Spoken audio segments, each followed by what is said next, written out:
আমার ছেলের বার্থডে উপলক্ষে আমি যে অরেঞ্জ ফ্লেভারের 2 পাউন্ডের কেক বানিয়েছিলাম। তো সেই কেকটা কিন্তু অনেক বড়সড় ছিল। এই কেকটা তো আমি একা খাবো না। অবশ্যই আমার সাথে কাজিন যারা আছে তাদের সাথে শেয়ার করেই খাবো। তো আমি আমার একটা কাজিনকে কেক কেটে দিয়ে আসছিলাম। ওর বাসায় আমি নিজে গিয়েছিলাম।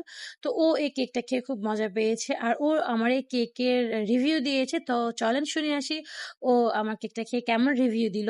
আমি চেয়েছিলাম আমার ছেলের বার্থডেটা একটু অন্যভাবে করতে, যেহেতু বাবা এখন দেশে আছে। তো ওইটা আসলে হয়ে ওঠেনি, কারণ আমি একটু ব্যস্ত ছিলাম, তাই আসলে কিছুই করতে পারিনি। তবে শুধু কেকটা আমি ঘরে বানিয়েছি, আর কেকটা বানিয়েছিলাম আমার মার পছন্দের। মা অরেঞ্জ ফ্লেভার কেক খুব পছন্দ করে, তাই মার কথায় আসলে আমি এই কেকটা বানিয়েছি। This is a cake made by my lovely cousin sister. First of all, thanks a lot, sister. এর আগে আপু হচ্ছে আমাকে দুইটা কেক খাইয়েছিল, ভ্যানিলা ফ্লেভার ছিল।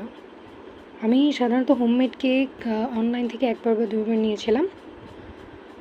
হ্যাঁ, মোটামুটি ছিল, বাট বাসায় নিজের হাতে বানানো এতটা ভালো হবে, it's unexpected, really unexpected. So এর আগে দুইটা আসলেই অসাধারণ ছিল। অ্যান্ড এবার এটা I think orange flavour. So let's see, try করি অ্যান্ড রিভিউ শেয়ার করি। বিসমিল্লাহ।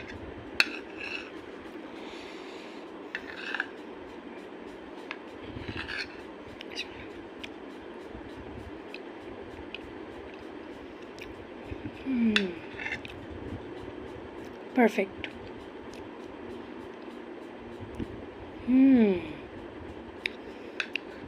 ক্রিমটা জাস্ট সি, খুবই সুন্দর হয়েছে।